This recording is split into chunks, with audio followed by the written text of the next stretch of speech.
We'll talk about the broader issue of cyclist and pedestrian safety and what's needed to protect them. After 12:30, we'll talk about mushrooms and picking them safely and properly around BC. We'll have two experts taking your questions. I'm Michelle Eliot. Welcome to BC Today.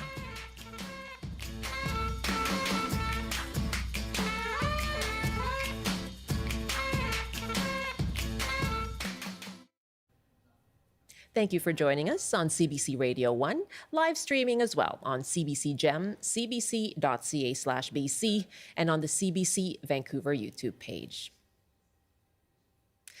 Well, we begin with this tragic story. A 12-year-old boy was killed yesterday while cycling on his way to school. He was hit by a truck, and this was at 116A Avenue and 196B Street, just west of the Golden Ears Bridge. The driver is cooperating with police. Impairment is not believed to be a factor. Police call it a tragic and devastating loss for the community. The Maple Ridge Pitt Meadows School District says it extends its heartfelt condolences to friends and family and ensuring that counseling supports are available. Now, as police continue to investigate what happened in that tragic incident, we are discussing more broadly what's needed to keep cyclists and pedestrians safe on BC roads. What are your concerns when you are traveling by bike or mobility scooter or when you're walking? What's needed to make roads safer? You can call us 1-800-825-5950, 604-669-3733, pound 690 on your cell phone. You can email as well, bctoday@cbc.ca. And I do want to note we are having technical issues with our phone lines. You can still contact us through the phone. The trouble is with connecting to on air. So what we'll do is reconnect with you following your call with us. We hope that that works for today. And certainly we will put your comments to our guests as well. And my apologies for that. Thank you so much for your patience with us. We are working on fixing the problem. And joining me now for this conversation is Jade Buchanan, a volunteer with Vision Zero Vancouver. Jade, good afternoon. Good afternoon, Michelle. Thank you very much for joining us. What is your reaction to this incident? First off, just overcome with the grief the families must be feeling right now, the friends must be feeling right now. I'm a parent, and this is the thing that keeps us all up at night. So heart goes out to them. And we have been fighting to stop this from happening again. So we are angry and frustrated every time it does happen, and angry that things are not being done to stop it from happening again. We'll certainly talk about what those things are that you are calling for, that you feel are needed in general for kids especially traveling to and from school. What are the concerns? So we all want our kids to be able to get to school safely, but we all want them to be doing the things that we got to do as kids, like ride their bikes to school, walk to school, play street hockey after school. And we as adults are not providing a safe environment for them to do that in. Parents have to make really challenging choices of cloistering their children or letting their children go out and be kids, seeing stories like this in the news. What are the changes that you have been calling for? So Vision Zero is a well-established international program of different changes that can be made to primarily the way roads are designed, and also vehicle design that have had serious success in other jurisdictions at getting traffic-related fatalities and injuries down. There have been major cities like Oslo, where they have had 0 children killed on their roads year over year.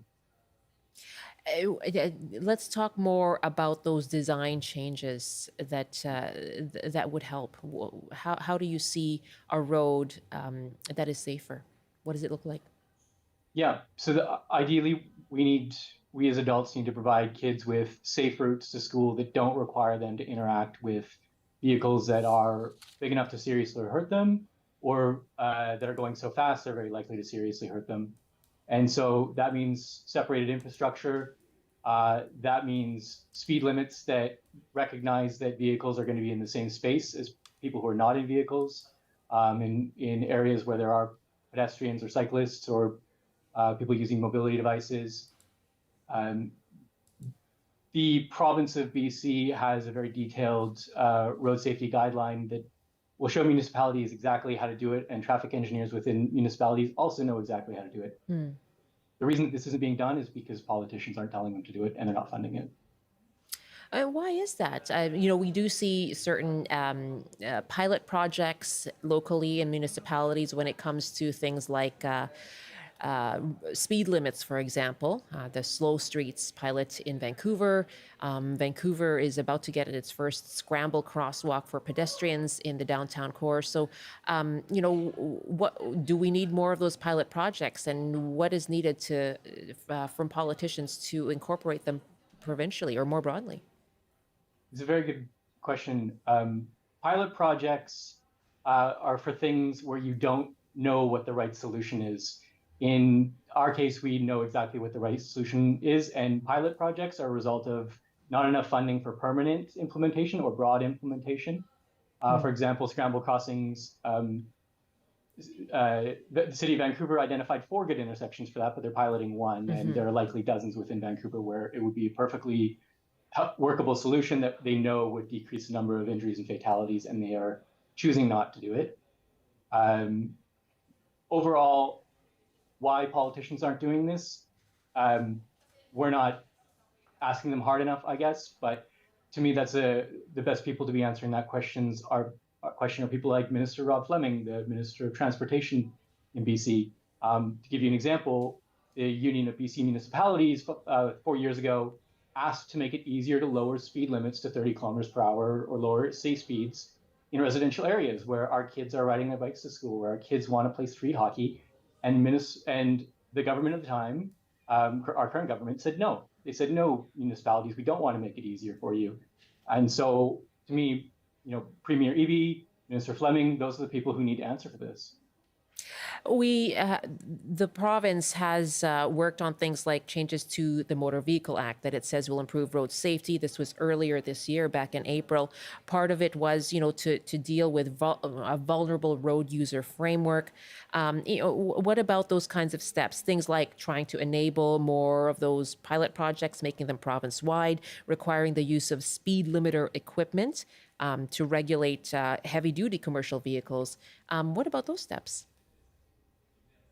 I'm a big fan of every positive step, but I don't want to let politicians off the hook who just implement small steps and think they've done something that's going to achieve Vision Zero. You look at their own targets and they think that they can get an end to serious injuries and fatalities within 20, 30 years. If they took it seriously, they could get it done within a few years. So you don't think these go far enough? It's too incremental? Too incremental, and oftentimes counterproductive. The scramble crossing, for example, in Vancouver is likely to add a lot of travel time to buses, which move people very safely through cities instead of putting travel time on the few. They've prioritized the interests of the few against the needs of the many. Okay, well, tell me more about that. So in terms of the scramble crossing, do you see opposition to it because of what impact it may have on people traveling by bus? The truth is that people, anytime there's a change in their life, they're going to be concerned about it. That's where it's on our leadership to implement the changes they know work and communicate them to us. If you ask the question to anybody, should children on our streets be safe to bike to school? The answer is unequivocally yes. Should we have any fatalities on our streets? The answer is unequivocally no. And the failure if there are complaints about the implementation of the things that bring us down to zero, that's a failure of leadership. We are taking your calls on this as well. You can give us a call, 1-800-825-5950, 604-669-3733. You can hit pound 690 on your cell phone. And I acknowledge we are having technical issues with putting your calls on air. We're going to try and figure out a way around that. We think we can connect with you back using other technology like FaceTime, for example. We are going to put your comments to Jade as well. well, though. So do certainly give us a call. And I know that Mary had written us about bike lanes, and I will try to get that email up in just a moment here. Jade, you may have heard this sentiment before. We have an email from Garda who writes, over the past 2 months, I have consciously observed cyclists. At this time, I've seen one cyclist make a turn signal. He was, however, already into the turn. I have not seen one cyclist stop at a stop sign. What's your response to that?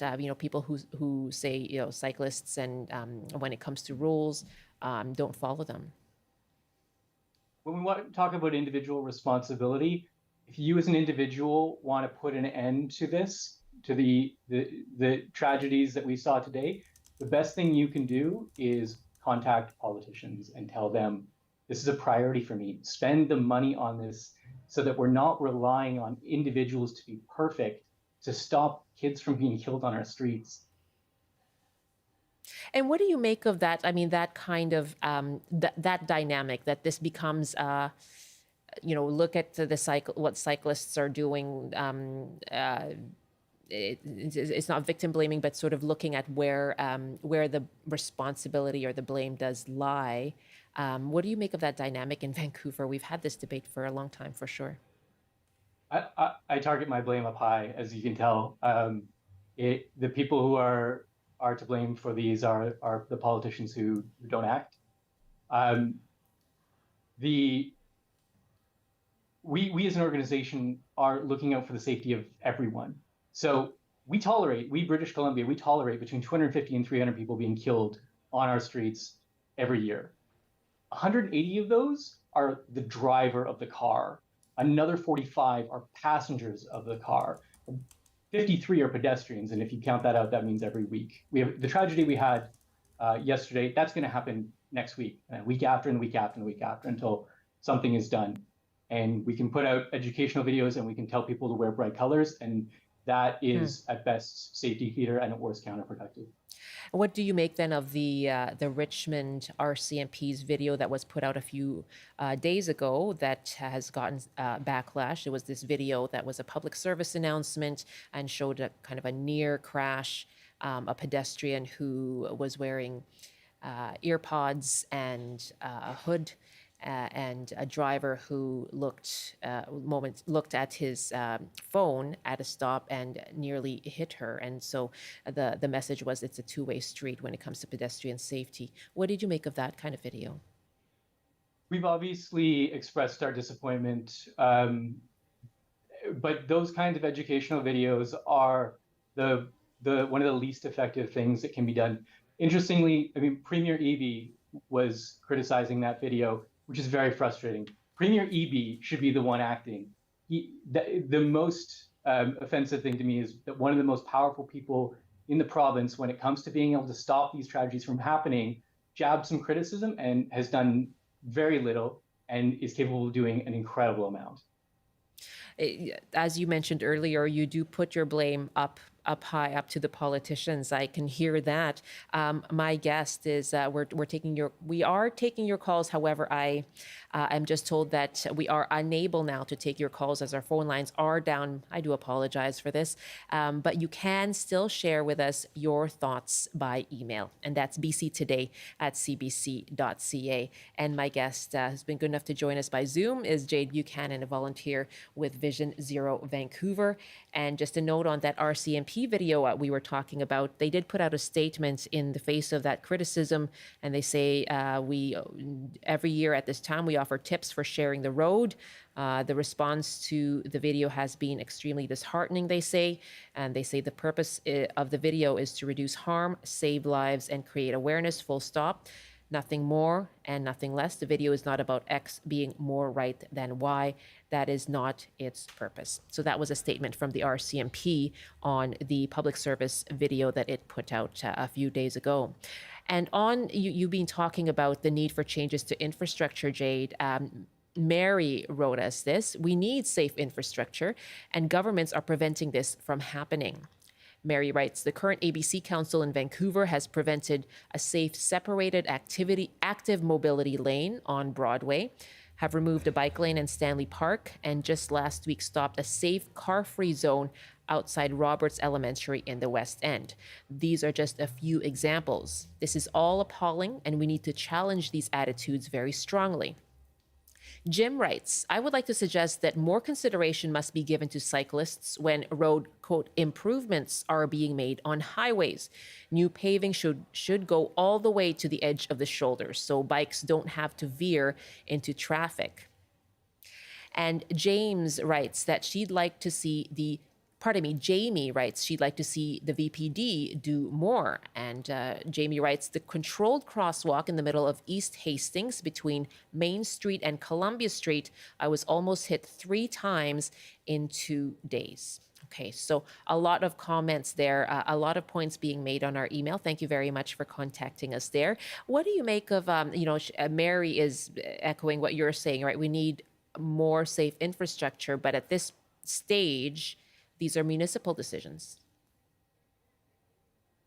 So safe infrastructure is partly municipal decisions, but partly budget. And the province has a lot of power to pay for safe infrastructure. In fact, does a little bit, but not nearly enough to get us there.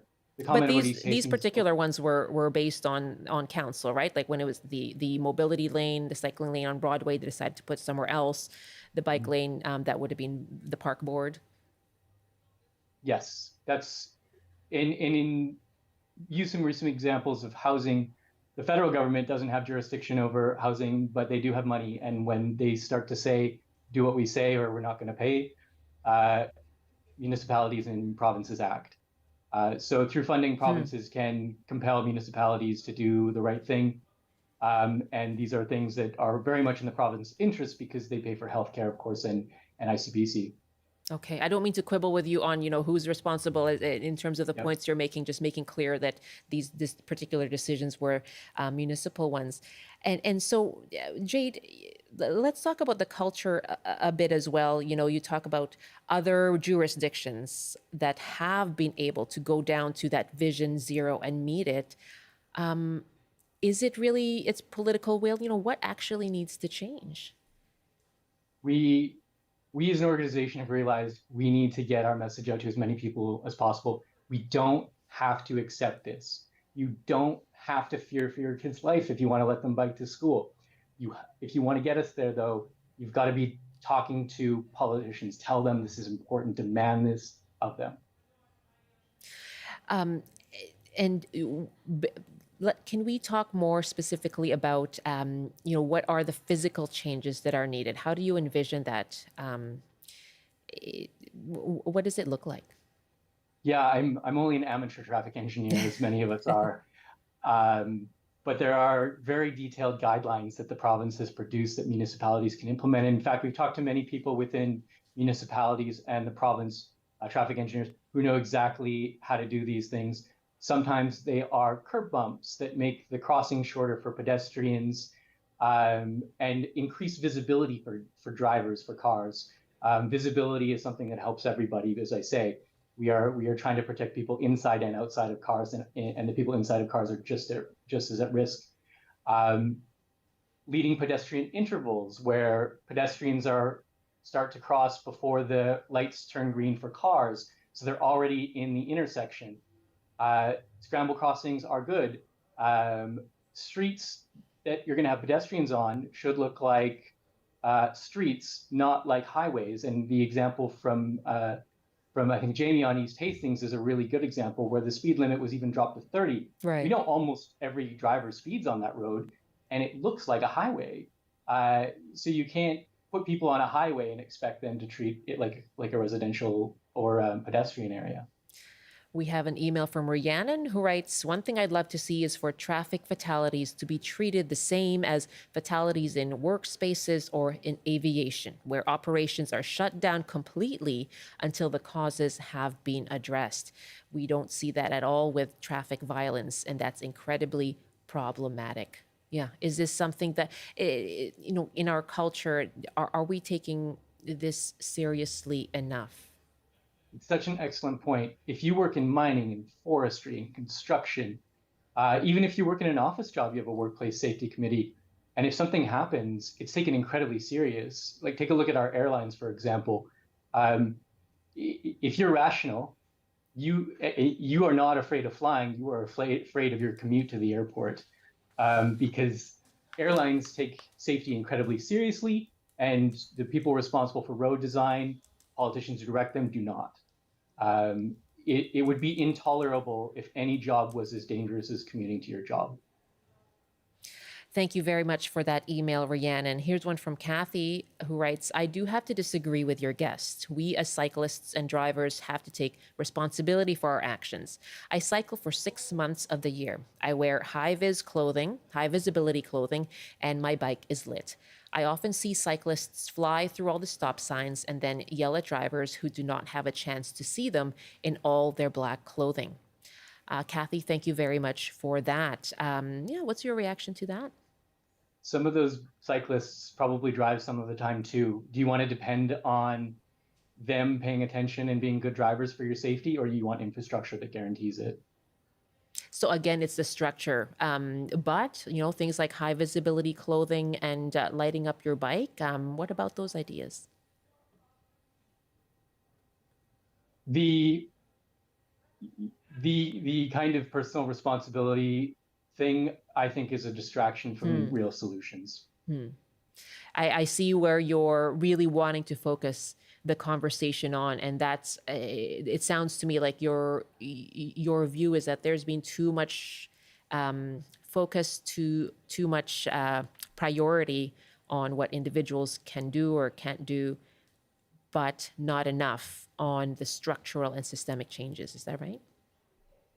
If we thought it would really protect our children, you'd see a bunch of little disco balls biking to school every day. But we know it's not going to cut it, especially when you have kids crossing streets in our city that are, in residential areas, and people are driving 70 kilometers per hour. Yeah. What's your message then to politicians? I mean, we are going to follow up on this with the transportation ministry. So what's your message? You know what to do. This is something that's going to take leadership from you, but it is a absolute long run victory for all of us. You can end the types of tragedies that happened yesterday, and as if the tragedy that's going to happen next week. If you invest the money and you take leadership, make hard decisions, and convince people that it is the right one. Have you had a response from the province at all on the calls that you've been making? We don't tend to get answers that are better than the ones that they publish. Often you hear their answers and they give you a very bad reason for a decision they've made. So it tells you it's not the real reason. And the more we probe, the more we realize it's just they're afraid they're going to get backlash anytime they do any little thing. And that's why you see kind of minor pilots. And to them, I'd say, stop listening to the small number of people who have the time and wherewithal to get angry at you. Parents like myself, we're taking huge amounts of time out of our incredibly busy days just to try and demand change. We don't have infinite time to be complaining about every little thing. Listen to us when we speak up. I can hear your frustration, Jade.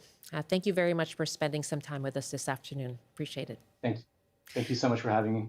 Jade Buchanan is a volunteer with Vision Zero Vancouver, and we will follow up with the Transportation Ministry with regard to those concerns that Jade raises. It's 12:30, 1:30 in the Mountain Time Zone. This is BC Today here on CBC. We're on Radio 1 at 88.1 FM, live streaming as well on CBC Gem, cbc.ca/BC, and on YouTube. And coming up in our next half hour, we're going to read some of the responses you had to our discussion on short-term rentals in light of the province's steps that they're taking to try and curb short-term rentals in the province and deal with the housing crisis here. We'll also talk about mushrooms. I know mushrooms are having a moment, aren't they? And we're going to talk about ways to pick them properly and safely, and the uses as well. We'll have two experts joining us ahead of the Vancouver Mushroom Show at the Van Dusen Gardens this weekend. That's coming up after the CBC News Update with Robert Zimmerman. Good afternoon. Pickets are down at SFU campuses today after the university reached a tentative deal with teaching support staff.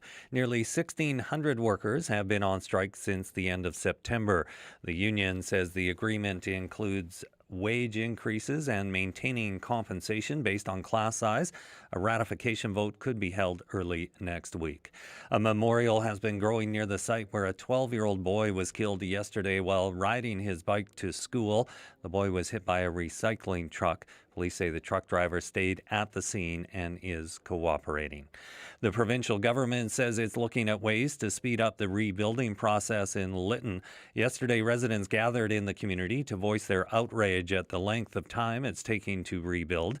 It's been 840 days since a firestorm swept through the village, and they say construction still hasn't started on homes. Ocean Networks Canada is hoping to fully launch its earthquake early warning system before the end of the year. It's placed sensors in the ocean off Vancouver Island and on land to detect the initial burst of energy. The CEO says it could provide advance warning of 30 to 60 seconds.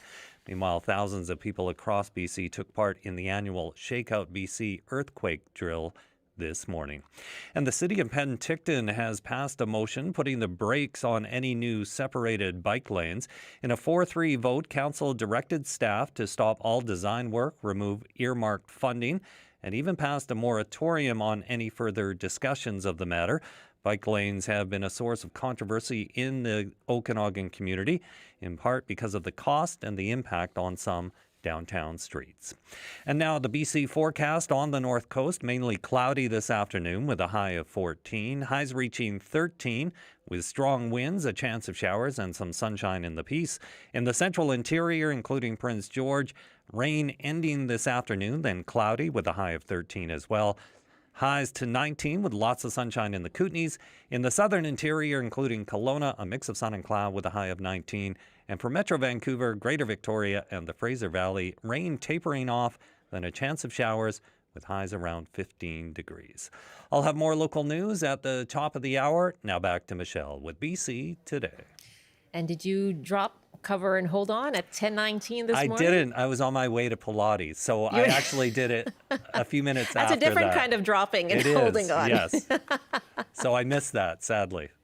But are you ever fit? So there you go. Well, I'm not. I wouldn't say I'm fit, but I'm way more flexible than I used to be. You were at Pilates. Yes. Rob, thank you very much. I Sure. did go under my desk and put my hands behind my neck. And did everybody in the newsroom do it? I think so. I mean, I couldn't see because I was under my desk, but I point. I presume so. And yes, definitely thought about what's in my earthquake kit again. What do I need to update? Yeah. And do I need have to actually get one of those together? talk to Rob about it? Rob, thank you very much. Sure. Have fun at your next Pilates class. Thank you. That's Rob Zimmerman in the CBC Vancouver newsroom. Welcome back. You're with BC Today here on CBC. I'm Michelle Eliot. Thanks very much for joining us, and I do apologize for our technical issues with the phones today. We are trying to work on it right now, but our phone system is down, and we are unable to take your calls and put them on the air. But we are happy to take your emails. If you want to send them to us for our next discussion around mushrooms, it's bctoday@cbc.ca. Let us know what your tips are for picking safely and properly. Perhaps you have some photos of the mushrooms that you've picked as well. You can send them to us. I'd love to hear from you.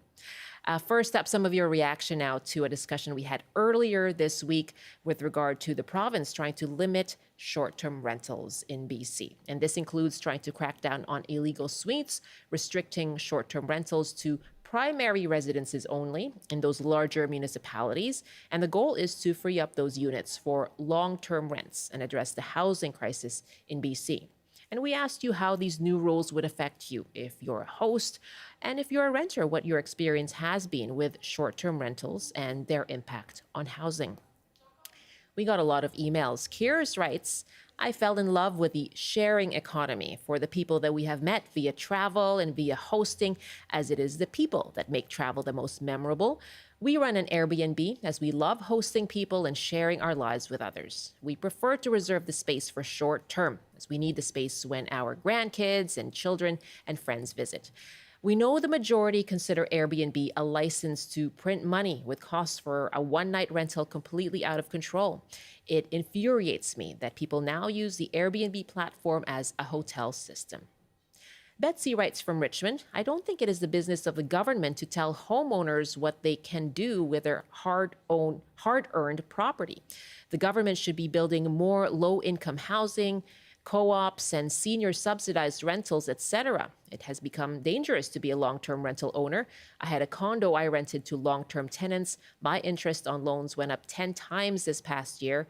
My tenants said they would not leave and didn't have to, and would give any new owner a rough time if I sold. They did decide to leave. They didn't pay rent for the last month, leaving me strapped. Tenants now have the upper hand. No wonder landlords prefer B&B short term, where they make more money to manage on. Gisela writes from Kamloops, I'm very happy to hear these restrictions are coming into place. There has been a gradual shift from viewing housing stock as homes for people to a profit-generating business that has been massively increased, and it's increased the gap between the rich and everyone else. Only corporations and the wealthy have the ability to profit from short-term rentals at the expense of people who need to rent. I'm sympathetic to folks who are having problems evicting problem tenants, but the answer to that is to ramp up enforcement and ensure that landlords are treated fairly. Thanks very much for that email as well. Rose in Prince George writes, I'm elated with the BC government's decision to clamp down on short-term rentals. We have one located behind our house that has a pool, and every summer it has been a constant source of irritation. Screaming, yelling, inappropriate language, fighting in the middle of the night. We get no sleep in the summer. And the person that owns this Airbnb also owns 8 other homes in our city and does not even live here. Residential neighborhoods were never meant for this type of activity. Dominic writes, we have both a small motel and have had 2 long-term rentals in the same area. The long-term rentals have created a lot of stress with tenant complaints, non-payment of rent, and excessive property damage. Our short-term accommodations have been more day-to-day work, but we can make sure our guests pay and can charge for any damages. We can also ask them to leave if they engage in undesirable activities such as smoking. If the government were to fund landlord and tenant education, create a registry of tenants and landlords with rental history and rating, and create an insurance program to cover unpaid rent and damages, that would at least motivate many of us with properties to provide immediate housing. Lots of emails, as you can tell. Thank you very much for them. You can always reach us, bctoday@cbc.ca. 12:38 now, 1:38 in the Mountain Time Zone. Well, we are in the midst of fall. It's prime mushroom picking season here in BC. Yes, from those frilly chanterelles to the porous morels, BC woods have a beautiful bounty. And this Sunday, Van Dusen Botanical Gardens will be bursting with mushrooms for the Vancouver Mycological Society's 42nd annual mushroom show. And we have 2 people involved joining us today at taking your comments, and as I mentioned, by email today. Let us know if you're a mushroom forager. What are your tips for picking properly and safely? And what are your favorite ways to prepare and preserve mushrooms? If you have any questions as well, I'm sure you do, you can email us, bctoday@cbc.ca. And joining me here in studio, looking at our photos of mushrooms behind me, Tom Balog is the treasurer of the Mycological Society, coordinator of the Mushroom Show, and Paul Kroger is a founding member of the Vancouver Mycological Society, a well-known expert on BC mushrooms. Thank you so much for joining us. Thanks for having us. I can tell how much you love mushrooms because you were very distracted looking at the photos behind you. Yes. Paul, you have a long history with mushrooms, don't you? I do. I've been studying them since the early 1970s. Wow. How much has that interest grown amid the public? It's grown tremendously. There's always been quite an interest in wild mushroom harvesting for food, but lately it's diverged into medicinal mushrooms, mushrooms for mycoremediation, as they call it, to clean up our messes. And also, lately, the magic mushrooms have come back into the fore. Right. There's certainly discussion and research into that. What is the remediation? What is that? That is using mushrooms and other fungi to clean up chemical waste or biological contamination Oh, created wow. by humans. Okay. And so the mushrooms themselves, there's evidence that that can work? Oh, yes. Some of the mushrooms are capable of digesting and breaking down petroleum products. Okay. And they're also very good at competing against bacteria and feeding on bacteria and eliminating dangerous bacteria. Wow. Okay. And Tom, what are people going to see at the mushroom show this weekend? Yeah, we're pretty excited. It's at the Floral Hall at Van Dusen Garden. Last year we had an estimate about 2,000 people come through, so we're expecting it to be pretty busy. We're gonna have a bunch of different mushroom vendors. There's gonna be people selling dried mushrooms, wild forage mushrooms, grown mushrooms. Yeah. We'll have some other vendors there selling mushroom stickers and dried mushrooms. We like to support the local businesses and people doing all things fungi. So. All things fungi. What are the biggest questions you get? I think the primary question that we deal with all the time is, can you eat it? Right? Yeah. Yeah. And we often bet. have to ask them why they would want to eat something that looks like certain mushrooms can be very unpleasant looking, smelling. That's right. Yeah, the difference between edibility and eatability. Okay, yeah, because I mean, yeah, does it actually whet your appetite to be looking at these Precisely. mushrooms? Okay, well, let's talk about that though, because I was on a hike a few weeks ago in North Van. We came upon some mushrooms. I don't know, right? And so we said, no, better not. We don't know enough, and I wasn't even sure that we could pick them, but we certainly took pictures. So that we did, because I know what you're talking about in terms of how they look, but they actually do look oddly beautiful, shall we say?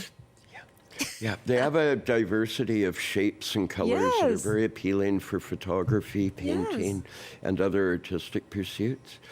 And there's so many of them, all sorts of different shapes and sizes. There sure are. What are your favorites around BC? Oh boy. Tough question. Your favorite child, if you would. Well, along those lines, I guess it's mushrooms that I've discovered. Yeah. They're new to science. So Oh, my those are always a goodness. thrill to see, to find. Wow, I know that everybody looks to you in BC for mushroom information. What are the mushrooms you've discovered and where? There is a mushroom in Haida Gwaii that I misidentified many, many times as a European species, and called Cortinarius lemonius as a European, and then they named it after me, Cortinarius cougari, because I misidentified it more than anybody else. Okay, and so what did you learn about it then? Oh, it's quite fascinating. It appears to be almost exclusively confined to Haida Gwaii so far. Wow. And it's now going to be on the BC and Canadian species at risk list of orange ranked species of concern. Wow. What is it about BC and, depending on if you're up at Haida Gwaii in the lower mainland, that makes it fertile ground for mushrooms? BC has a diversity of landscapes and great diversity of forest types and landscape topography. And we also have the wonderful wet Pacific influence. We have dry land interior influence, and we go from the high sort of northern forest types to the more southern forest types. Yeah. And a lot of fun people, too, that often retire here and want to get into the outdoors. They and spend time in the outdoors, yeah. something about mushrooms is it's a great excuse for people to go out in weather conditions that most people don't go tromping around in. Yeah, that's right. Pull on those wellies and off you go. What are your favorite mushrooms, Tom? Yeah, my favorite mushrooms. I'm a big fan of foraging mushrooms to eat, so I like Yeah. to stick with the chanterelles or Yeah. pine mushrooms, things like that. But I also like the woody mushrooms, like the Fomitopsis spinicola. That one's quite popular. Or some of the local reishi, the Ganoderma, which are used for medicinal purposes. So Right. yeah, but Paul and I were talking about this before. Identifying mushrooms in the natural world is kind of like an endless thing, right? So it's something you're continuing continually to learn. It just never ends. Is that right? Even yourself, decades later, you're still learning. Oh, yes. Yeah. I've inventoried the known mushrooms of British Columbia for the government, and so far we've documented more than 3,500 species. Wow. We expect that there could be as many as 18,000. So there are a lot of mushrooms to recognize and identify. It's basically an endless hobby. Yeah, exactly. I see you've got a book there with you as well. Oh, yes. This is a wonderful new publication, 2 years old. A provincial museum has put out a new mushroom guide for British Columbia. That's and it's a wonderful. bestseller. I think it was BC's best-selling book 2 years in a row. I'm not surprised. Mushrooms of British Columbia. Correct. We'll also have this for sale at the show on Sunday. If you I wanna feel like come that should be pick up much a thicker. copy. It could very well be. We had to edit it down considerably. I bet. Mushrooms of British Columbia is the book. You'll find it at the Vancouver Mushroom Show this weekend at Van Dusen Gardens, and also available at Museums of BC. Is that right? Royal British Columbia BC Museum and many Victoria. bookstores throughout the province. There you go. There's your plug.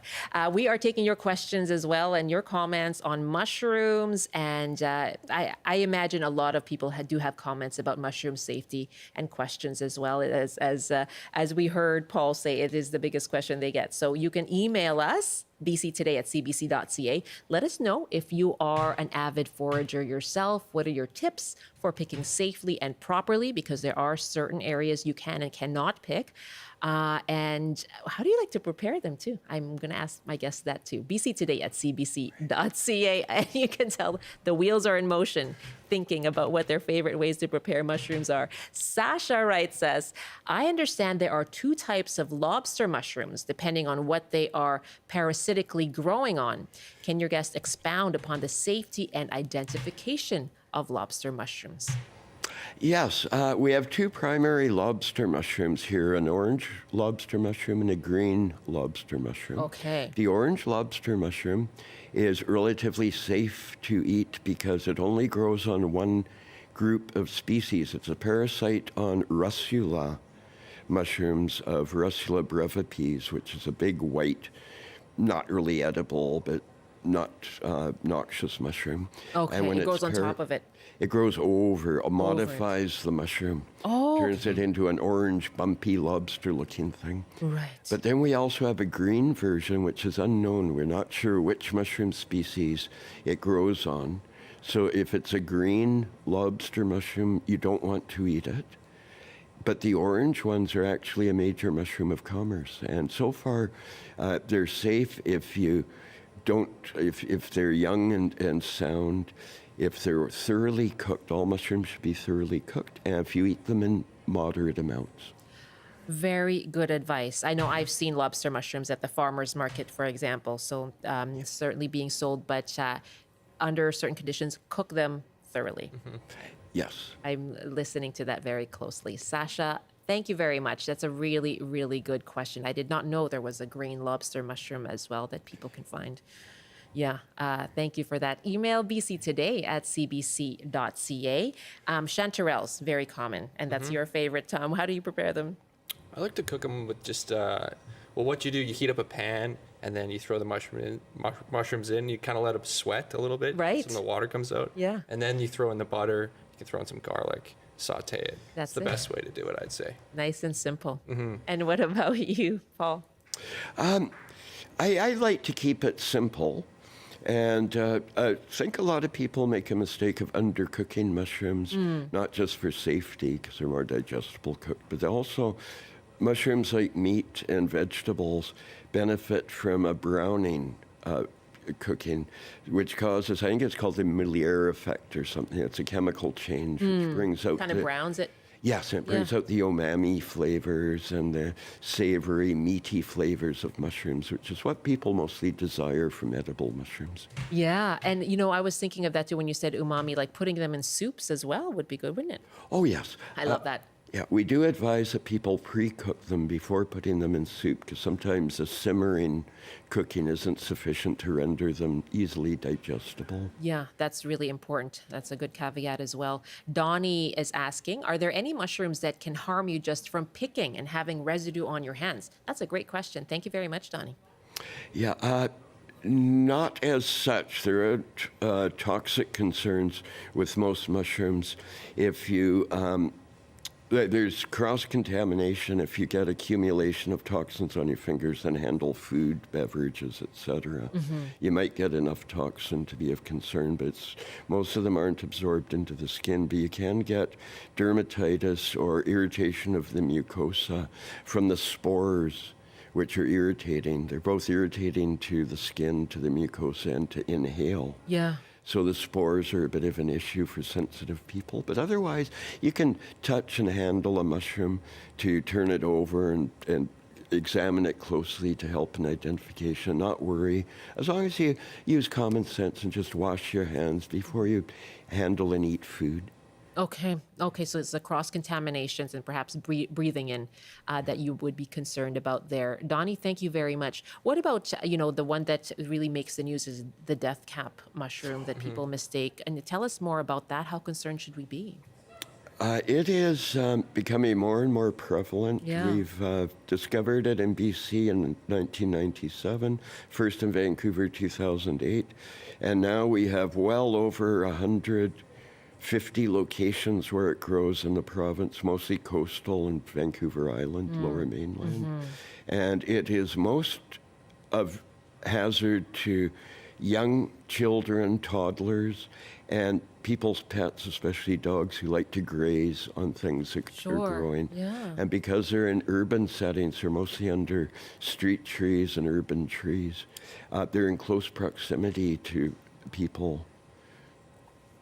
And so that's a concern, I imagine. It is. Because, yeah. And we have had already this year one ingestion of a 2-year-old, a 2-year-old child who ingested them. Yeah. And fortunately, the parents realized what it was, and the child was able to be promptly treated. Yeah. But we are always in fear of accidental ingestion by children or pets. Yeah, absolutely. Thank goodness that the parents were able to do so. As Stephen writes us this question, I've noticed the signs have gone up again at the trail entrances to Pacific Spirit Park. No mushroom harvesting, or words or images to that effect. Yes, that is an issue with mushroom collecting. They're very popular to collect, but there are many areas where you're not supposed to collect. Yes. And this includes all parks, national, provincial, regional, municipal parks. And you cannot collect on D&D lands. You cannot collect on native reserves without permission of the residents. So people often are so enthusiastic about mushrooms that they forget the etiquette and legality of where they collect them. On Indigenous and First Nations reserves, not to go there to pick as well. What are your tips then? Do you have any tips for people who are interested? In foraging mushrooms, I would just say it's, if you're going to go picking mushrooms and you want to consume them, stick with the ones that you are extremely confident that you know what they are. If not, just take photos of them. That's a good way to get started in learning to identify fungi. It's just taking pictures of them, collecting pictures. There's great apps like iNaturalist, which can help you identify mushrooms.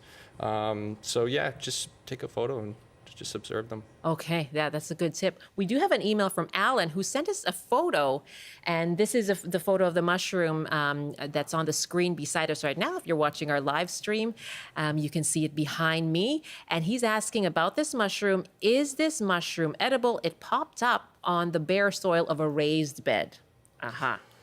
Okay. I do a lot of work for poison control, identifying mushrooms are suspect.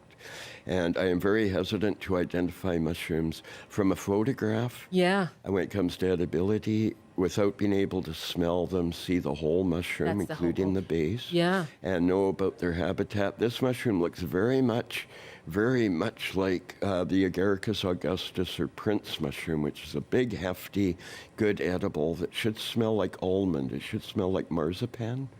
They're a very pleasant almondy Wow. smell. Yeah. If it does if it's really big, if it stains slowly yellow in different parts but doesn't stain instantly yellow at the base, then it may well be an edible species, but I don't want him to eat it from my identification from a photograph, please. Don't eat it, Ellen. Don't eat it. That's right. Tom's nodding there. Yeah, that's good advice. You are certainly very cautious, and I do appreciate that as well. Very much so. Alan, thank you, though, for sending us that photo. It is a beautiful shot, though. Hold on for now. Maybe go to the mushroom show and ask about it there. We have an email from Peggy who writes, in university botany classes, while dissecting and studying fungi, I discovered it was most common to find very tiny wiggly worms under my microscope, no matter what the wild species we were looking at. I also noticed how quickly mushrooms and their kin deteriorate as they age. And the professor died, oh my goodness, from eating mushrooms. I'm sorry to hear that. Yes, what about that, bacteria or worms? So you said cook them thoroughly. Yes. Yeah. Actually, it's not usually worms as such. It's usually larvae of flies.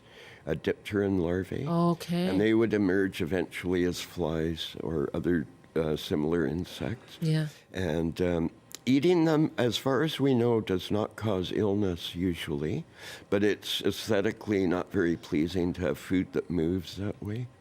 So, that's a good issue here is that quite often people get enthused about mushrooms, they gather a whole bunch, and then they'll just throw them into the garbage if they're not interested in them anymore because they're wormy. But if you like mushrooms, you can put them around your garden and let the insect larvae in them fulfill their life and maybe have very interesting mushrooms growing on your property. More of a science experiment. Yes. I imagine you have people coming up to you all the time with questions. Oh, yes. Yeah. I get, during mushroom season, I get a lot of inquiries from CDC, the health... Center for Disease Control? Yes. Yeah. About dealing with the poison control aspect of mushrooms. So, for example, yesterday I had 4 inquiries, day before 7 inquiries. So it's a very constant activity in the autumn. Well, it's absolutely to people's benefit to be asking these questions and to have someone like you with all this knowledge. Again, the book, Mushrooms of British Columbia, and the Vancouver Mushroom Show. We have a tote bag here, Vancouver Mycological Society, showing it off. And that's this Sunday at Van Dusen Gardens. Thank you so much. You're welcome. So, Tom Balog and Paul Kroger with the Vancouver Mycological Society. And that's this Sunday, October 22nd at Van Dusen. Thanks so much for listening and watching. I'm Michelle Eliot. Have a good afternoon.